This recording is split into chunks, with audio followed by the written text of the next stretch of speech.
मेरे प्रिय छात्र छात्राओं, आप सभी लोगों को गुरुकुल SKJ क्लास में स्वागत है।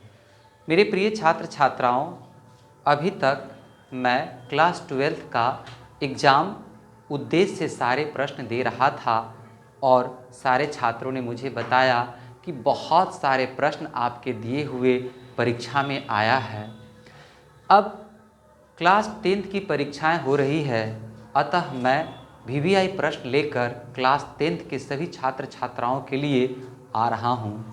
कृपया आप सभी छात्र छात्राएं ध्यान से इन सारे प्रश्नों को सुनेंगे और याद करेंगे और मनन करेंगे। तो आइए, आज मैं क्लास 10th का महत्वपूर्ण भौतिकी के ऑब्जेक्टिव प्रश्न को लेकर आया हूं, जो आपके परीक्षाएं में पूछी जाएगी।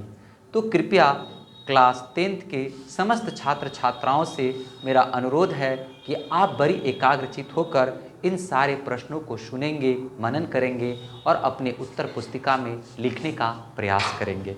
तो आइए मेरे प्रिय छात्र छात्राओं, अब मैं चल रहा हूँ। तो यहाँ पर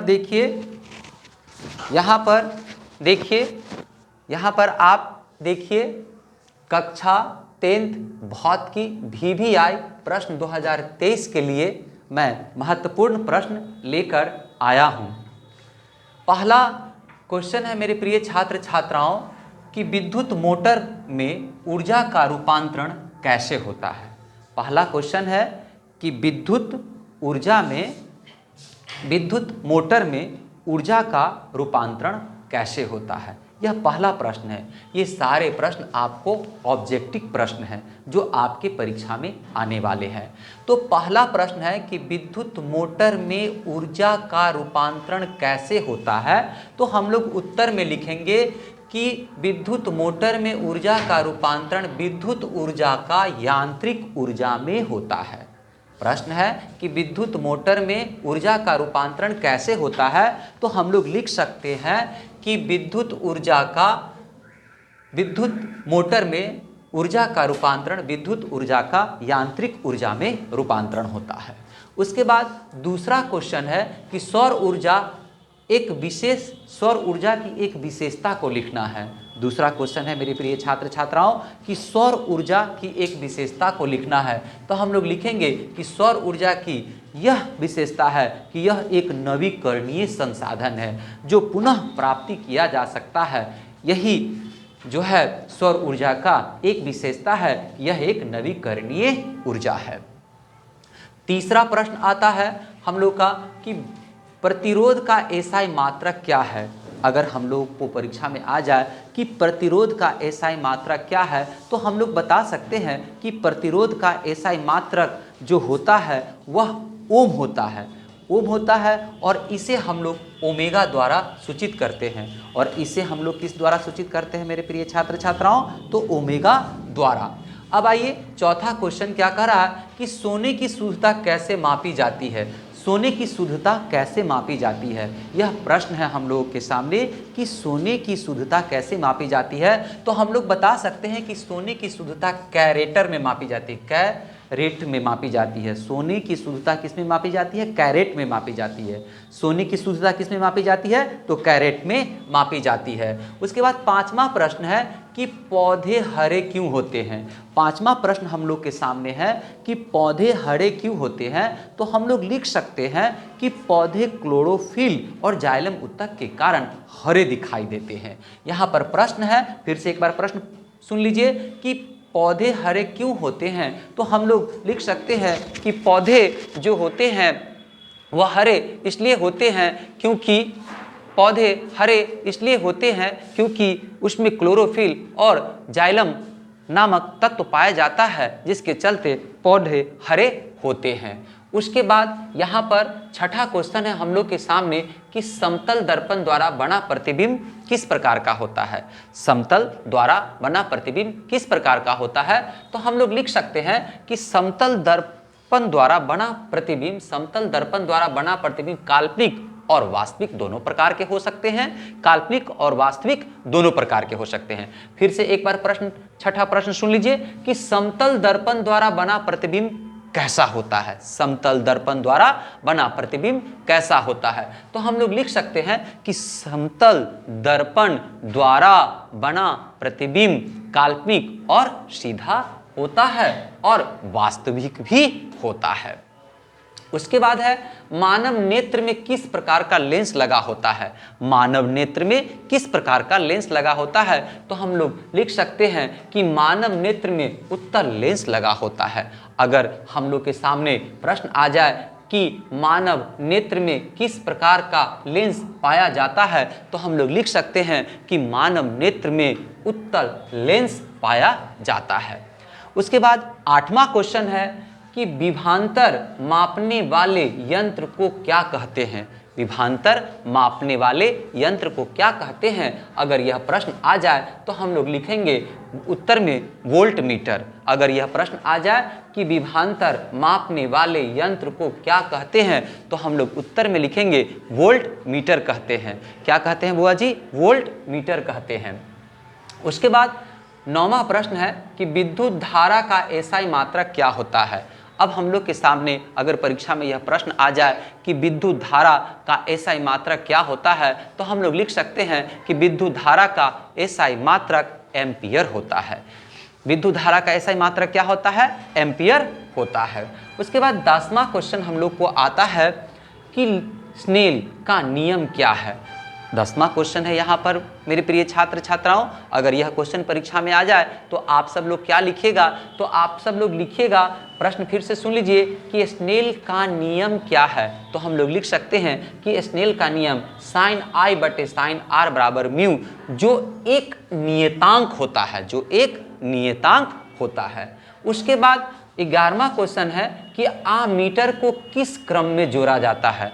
आमीटर को किस क्रम में जोड़ा जाता है, अमीटर को किस क्रम में जोड़ा जाता है। तो हम लोग लिख सकते हैं कि अमीटर को श्रेणी क्रम में जोड़ा जाता है। अगर प्रश्न आ जाए हम लोग को कि अमीटर को किस क्रम में जोड़ा जाता है, तो हम लोग लिख सकते हैं कि अमीटर को श्रेणी क्रम में जोड़ा जाता है। उसके बाद 12वां क्वेश्चन है हम लोग का कि किस लेंस को अभिसारी लेंस कहा जाता है।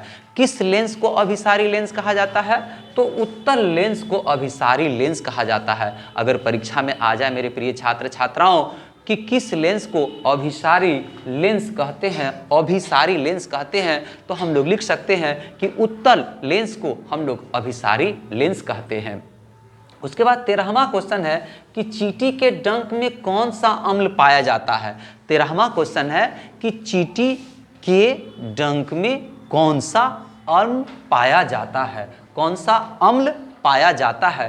तो हम लोग लिख सकते हैं फॉर्मिक अम्ल।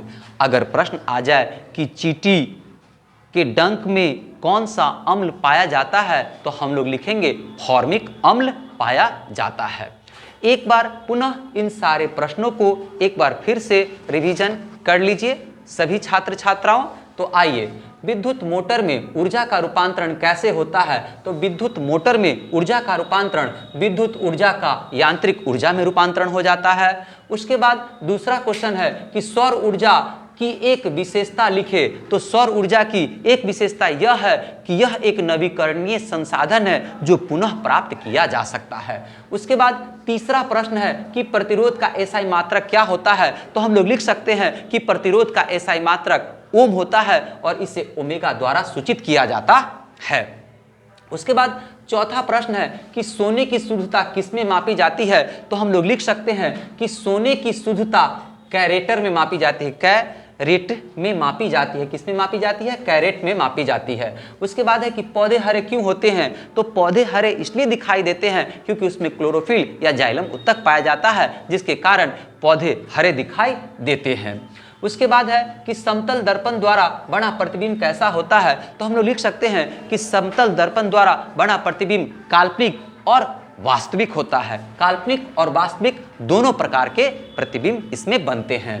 उसके बाद 7वां प्रश्न है कि मानव नेत्र में किस प्रकार का लेंस पाया जाता है। 7वां प्रश्न है कि मानव नेत्र में किस प्रकार का लेंस पाया जाता है। तो हम लोग लिख सकते हैं कि मानव नेत्र में उत्तल लेंस पाया जाता है।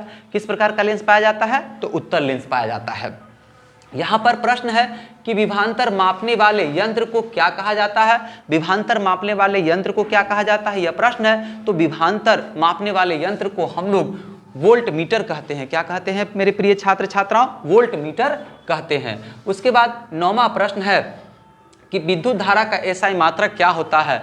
9वां प्रश्न है कि विद्युत धारा का एसआई मात्रक क्या होता है। तो हम लोग लिख सकते हैं कि विद्युत धारा का एसआई मात्रक एम्पियर होता है। उसके बाद है स्नेल का नियम क्या है। उसके बाद 10वां प्रश्न है कि स्नेल का नियम क्या है। तो हम लोग लिख सकते हैं साइन आई बटे साइन आर बराबर म्यू, जो एक नियतांक है, यह स्नेल का नियम है। उसके बाद 11वां क्वेश्चन है कि अमीटर को किस क्रम में जोड़ा जाता है। तो अमीटर को श्रेणी क्रम में जोड़ा जाता है। उसके बाद है किस लेंस को अभिसारी लेंस कहा जाता है। यह प्रश्न है कि किस लेंस को अभिसारी लेंस कहा जाता है। तो हम लोग लिख सकते हैं कि उत्तल लेंस को अभिसारी लेंस कहा जाता है। उत्तल लेंस को अभिसारी लेंस कहा जाता है। उसके बाद है कि चींटी के डंक में कौन सा अम्ल पाया जाता है। तो हम लोग बता सकते हैं कि चींटी के डंक में फॉर्मिक अम्ल पाया जाता है। चींटी के डंक में फॉर्मिक अम्ल पाया जाता है। तो मेरे प्रिय छात्र छात्राओं, आपने ये सारे प्रश्नों को देखा। कल मैं इससे आगे का प्रश्न लेकर आऊँगा। अभी मैं जब तक ले मैट्रिक की परीक्षाएं पूर्ण नहीं होती है तब तक ले मैं आप सभी लोगों को हर विषय का ऑब्जेक्टिव सब्जेक्टिव सभी क्वेश्चन देता रहूँगा। और आप सभी लोगों से, सभी छात्र छात्राओं से मेरा नम्र निवेदन है कि बड़ी एकाग्रचित होकर आप इन सारे प्रश्नों को पढ़ेंगे, मनन करेंगे और अपने उत्तर पुस्तिका में अच्छा से अच्छा लिखने का प्रयास करेंगे। अब मैं इन्हीं प्रश्नों के साथ आप लोगों से विदा लेता हूं और माता सरस्वती से प्रार्थना करता हूं कि आप सभी मैट्रिक के जितने भी छात्र हैं सीतामढ़ी के, चाहे संसार के सभी बच्चों का परीक्षा बहुत अच्छे से जाए और आप जो अपने मन में सोचे हुए हैं कि मुझे इतने मार्क्स आए, माता सरस्वती आप सभी को वह मार्क्स प्रदान करे और आप सभी लोग अपने जीवन में तरक्की कर सके, यह मेरा आशीर्वाद है। और मैं यहाँ पर आप लोगों से विनती कर रहा हूँ, प्रार्थना कर रहा हूँ कि आप लोग गुरुकुल SKJ इस क्लास के चैनल को सब्सक्राइब करेंगे, लाइक करेंगे, शेयर करेंगे, ताकि अन्य छात्र छात्राओं को भी इस पठन पाठन का लाभ मिल सके। और मैं आप सभी छात्र छात्राओं को वचन देता हूँ कि मेरे पढ़ाया गया ये सारे प्रश्न परीक्षा में अवश्य ही रहेंगे। अतः आप सब लोग पूरी तरह मनन करेंगे और स्वाध्याय करेंगे और ईश्वर का ध्यान करते हुए खूब मन लाकर पढ़ाई करेंगे। तो धन्यवाद।